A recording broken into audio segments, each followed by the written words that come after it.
और भी काफले कहाँ से आ रहे हैं? काफले कहाँ से आ रहे हैं?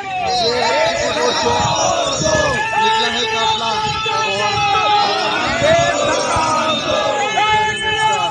शक्कर वगैरह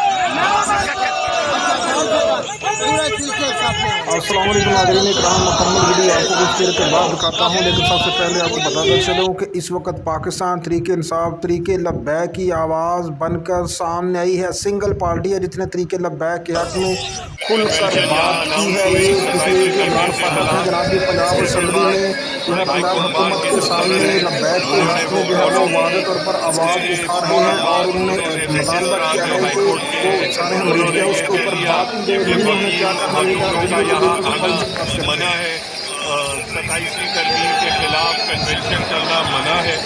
मैं समझता हूँ कि यह हर वकील का फर्ज है कि वो आइन के साथ खड़ा हो और ऐसी जो तरमीम है जो उसका ढांचा बिगाड़ देते हैं उनके खिलाफ आवाज़ उठाए।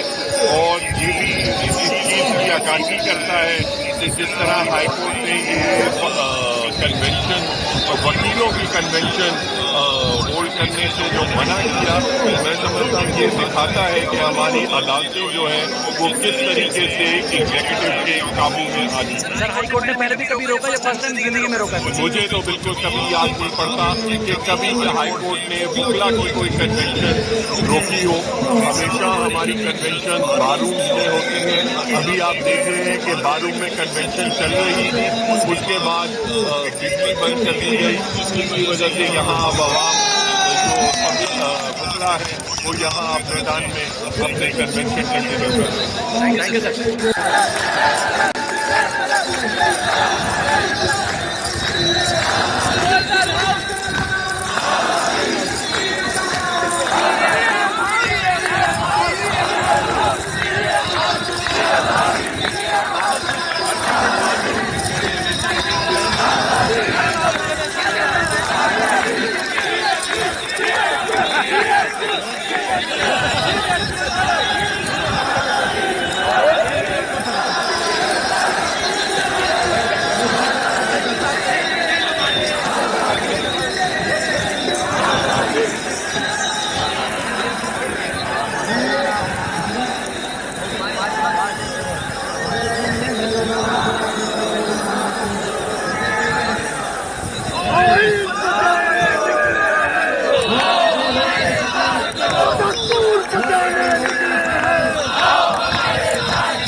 ठीक है। 70 के बाद के साथ जगह काफी सारे अभी पहुंचे हैं।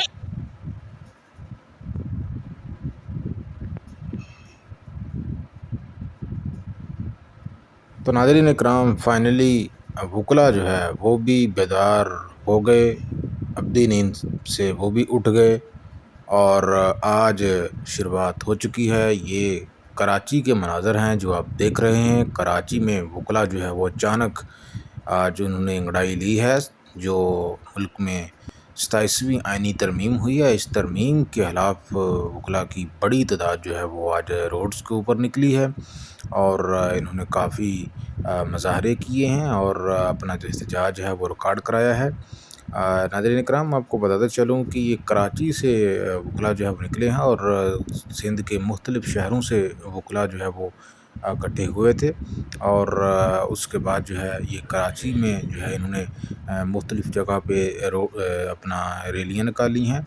दरअसल ये हाई कोर्ट में जो है कुछ फंक्शन करना चाह रहे थे, लेकिन वो वकला के बकौल वहाँ की इंतज़ामिया ने उनको ऐसा करने की इजाज़त नहीं दी। उनकी बिजली बंद कर दी गई है और मतलब पुलिस की भारी तादाद जो है उसने पूरी बिल्डिंग को जो है अपने हिसार में लिया, अपने कंट्रोल में लिया। कुल मिला के इनको वहाँ पे फंक्शन करने की इजाज़त नहीं दी गई, जिसके बाद वकला जो है वो पब्बर गए और बड़ी तादाद में वकला जो है वो रोड्स के ऊपर निकल आए। नाज़रीन करम, इस वाले से मज़ीद अपडेट के लिए आप मेरे साथ रहिए।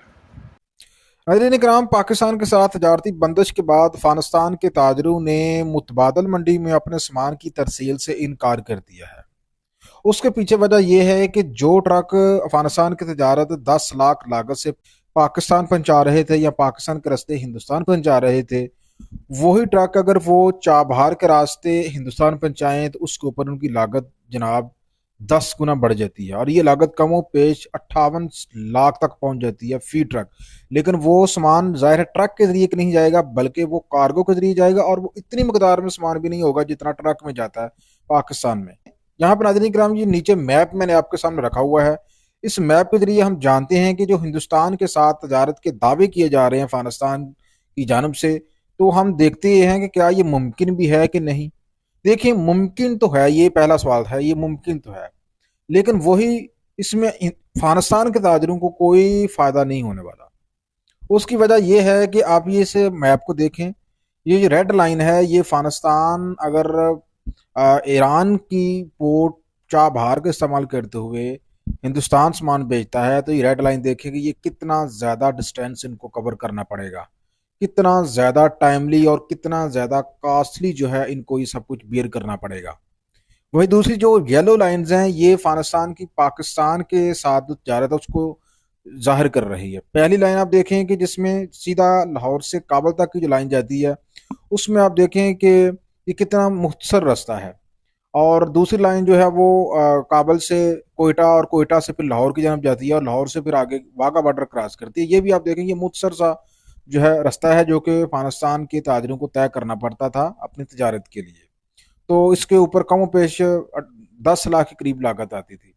अब ये जो है अगर कार्गो के जरिए सामान बेचते हैं, ज़ाहिर अफगानिस्तान का तो कोई समुंदर नहीं है, लैंडलॉक्ड कंट्री है, तो अब इनको चाबहार की तरफ जाने के लिए, हिंदुस्तान अपना सामान पहुंचाने के लिए इनको कार्गो के जरिए सामान भेजना पड़ेगा और वो सामान जो है उसके ऊपर कई गुना ज़्यादा कीमत भी इनको अदा करनी पड़ेगी। ये कीमत पहुंच जाती है कम पेश 58 लाख के करीब, और इतना सामान नहीं होगा जितना ये 10 लाख में पाकिस्तान पहुंचा रहे थे। तो ऐसे सूरत हाल में आप अंदाज़ा लगा लें कि क्या अफगानिस्तान के जो ताजर हैं वो नुकसान के लिए तो नहीं बैठे हुए, उन्होंने तो ऑब्वियसली मुनाफा ही कमाना है और हिंदुस्तान के साथ तजारत में उनको मुनाफा नज़र नहीं आ रहा।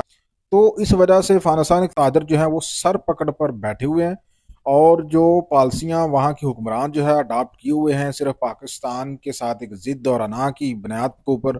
पाकिस्तान ने तो सिर्फ इनको यही कहा है कि यार आप ऐसा कर लें कि आप उन तमाम ग्रुप्स को कंट्रोल करें जो पाकिस्तान के अंदर आकर यहाँ पे गड़बड़ी फैलाते हैं, तो हम आपके साथ तजारत भी करते हैं, हम आपके साथ रास्ते भी खोलेंगे। लेकिन वहाँ से उल्टा जो है पाकिस्तान के साथ निगोशिएट करने की बजाय कहा गया जी हम पाकिस्तान को ओवरटेक करेंगे, बाईपास करेंगे और हम दूसरी मंडियों की जानब जाएंगे। अब आप अंदाज़ा लगा लें कि जो सामान पाकिस्तान में 3 से 4 रोज़ में पहुंच जाता था, अगर ये सामान जहाँ बाहर पहुंचाती हैं तो वो 6 से 8 दिन लगेंगे। और अगर ये वस्ती एशियाई ममालिक जैसा कि तुर्कमेनिस्तान, ताजिकिस्तान, किर्गिस्तान वगैरह वहाँ तक अगर ले जाते हैं तो उसके लिए भी इनको बहुत ज़्यादा होमवर्क की ज़रूरत होगी, बहुत ज़्यादा तकद्दुस की ज़रूरत होगी, और उसके लिए कमों पीछे एक माह लगेगा इनका सामान वहाँ पहुँचते हुए। तो ऐसी सूरत में आप अंदाज़ा लगाना कि ये अफगानिस्तान की जो तजारत की जो बेसिक ज़राए हैं वो इनका अनार है, इनका अंगूर है, सेब हैं। तो ये अगर एक महीने में किसी दूसरी जगह पर पहुंचेंगे तो ये सेब बचेंगे बाकी, या अनार बच जाएंगे या अंगूर बच जाएगा। और अगर ये 6 से 8 दिन भी इनके ऊपर लग जाएं तो क्या ये बच जाएंगे? ये नहीं बचेंगे। तो ऐसी सूरत हाल में ये ताजरों के लिए वाकई घाटे का सौदा है। अफगानिस्तान के लिए पाकिस्तान से बेहतर कोई मुतबादल नहीं हो सकता, क्योंकि पाकिस्तान अफगानिस्तान की एक बड़ी मंडी रही है, और बड़ी मंडी रही है, और सस्ता कॉस्टली भी नहीं होता, और चीज़ें भी आसानी से पहुंच जाती हैं पाकिस्तान में, इतनी टाइम भी नहीं लगता था। तो यहाँ पर नाज़रीन किराम आप ये अंदाज़ा लगा लें कि ये अफगानिस्तान के ताजरों के लिए वहाँ की जो हुक्मरान हैं, उन्होंने कितना मुश्किल टफ जो है वो बना दिया है सारी सूरत हाल को लेकर। लेकिन नाज़रीन किराम आपको मैं ये भी बता दूं कि अफगानिस्तान का फल पाकिस्तान ना आने की वजह से यहाँ जो दाम है वो भी आसमान से बातें कर रहे हैं। अंगूर जो पहले अफगानिस्तान के साथ तजारत की सूरत में हमें 400 रुपये किलो मिल रहा था हमारी आम सी मार्केट में, वो आज हमें जो है 800 रुपये किलो मिल रहा है। और जो अनार 400-500 रुपये किलो था वो अब 1400 रुपये किलो तक पहुंच चुका है।